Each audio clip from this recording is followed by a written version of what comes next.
नमस्कार साथियों, आप सभी का मेरे YouTube चैनल में स्वागत है। और आज हम इस वीडियो में आपको बताने वाले हैं कि लाभ प्रतिशत को कैसे निकालते हैं। देखिए, अक्सर इस प्रकार का सवाल बोर्ड के एग्ज़ाम में पूछा जाता है।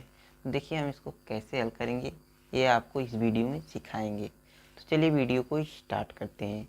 देखिए, हमारा सवाल है, एक हीटर 14,000 रुपये का खरीदा गया, उसी हीटर को 17,500 में बेचा गया। इसमें लाभ प्रतिशत या हानि प्रतिशत बताना है। तो देखिए, सिंपल सा लॉजिक आप लगाइएगा कि अगर हम 14,000 में ख़रीदें और 17,500 में बेचें तो इसमें हमें लाभ ही हुआ है, हानि तो हुआ ही नहीं है। तो इसमें हम सिर्फ इसका हमको ये लाभ प्रतिशत निकालना होगा, हानि प्रतिशत तो निकालना नहीं होगा, क्योंकि इसमें हमें लाभ हुआ है तो लाभ ही प्रतिशत निकालेंगे। इतना बात क्लियर हो गया। जैसे इस सवाल को पहले समझ लेते हैं। देखिए, मान लीजिए हम हीटर मार्केट से गए, 14,000 में ख़रीदें, उसको 1 महीना या 1.5 महीना चलाएं, कोई हमें मिल गया सीधा साधा आदमी, उसको हम जैसे बका दी, कह रही यार ये तो हमने 20,000 में लिया था और इसको आपको हम दे दे रहे हैं 17,500 रुपये में दे दे रहे हैं। तो वह व्यक्ति ले लिया, तो हमें फ़ायदा कितना का हुआ? 3500 का, सीधा सीधा। तो देखिए, हमें इसमें पहले ये दो चीज़ समझना होगा। देखिए, हम जो ये हीटर खरीदे हैं इसको कहते क्या है? इसको हम कहते हैं क्रय मूल्य। इसको हम कहते हैं क्रय मूल्य। इसे हम कहते हैं क्रय मूल्य। अब अगर हम जो बेचते हैं, कोई सामान अपना दूसरे व्यक्ति को बेचते हैं, उसको हम कहते हैं विक्रय मूल्य। उस लेन देन को आपस में जो लेन देन करते हैं उसको हम विक्रय मूल्य कहते हैं। जब हम अपना सामान किसी को दूसरे को बेचते हैं उसको हम कहते हैं विक्रय मूल्य। उसको हम कहते हैं विक्रय मूल्य। विक्रय मूल्य, इतना समझ गए।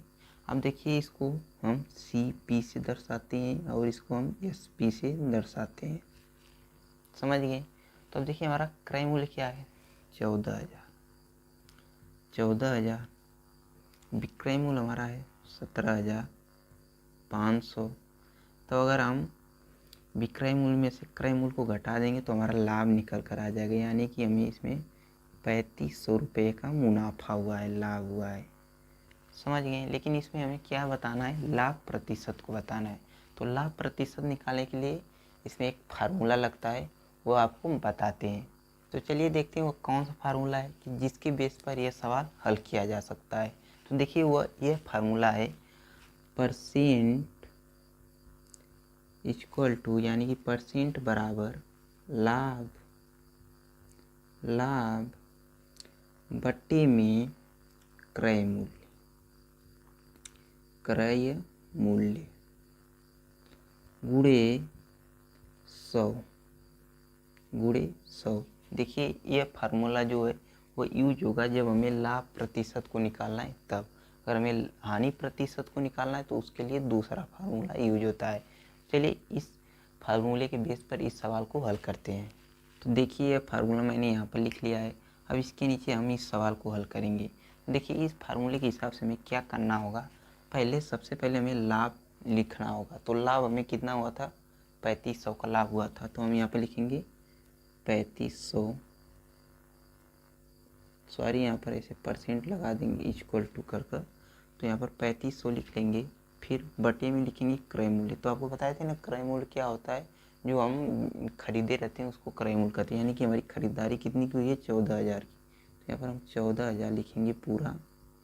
14,000 लिखने के बाद क्या करेंगे? गुणे 100। अब देखिए, इसको हम पूरा हल करेंगे। तो हल किस प्रकार से करेंगे? देखिए, पहले हम इसको एक जीरो से एक जीरो काटेंगे और एक जीरो से एक जीरो को। अब इधर एक जीरो बचा, इधर एक जीरो से एक जीरो को काट देंगे। तो अब देखिए, ऊपर कितना बचा? 350 और नीचे बचा हमारा 14। तो हमें अब इसमें ऐसी संख्या से भाग देनी होगी उस संख्या के पहाड़ा में ये दोनों संख्या आ जाए, यानी कि वह संख्या इन दोनों को काट सके। समझ गए बात को? तो देखिए, अगर हम इसमें 7 से भाग देंगे तो यह दोनों संख्या को काट देगी। तो देखिए, 7 दूना के 14। अगर 7 का हम 14 में भाग देंगे तो 2 बार में कट जाएगा, उसका भागफल 2 आएगा। तो अगर हम 350 में अगर 7 से भाग देंगे तो 7 पाना के 35 5 बार में, और ये जो एक जीरो बचा तो ये नीचे उतरेगा तो ये भागफल में भी जुड़ जाएगा, यानी कि 50।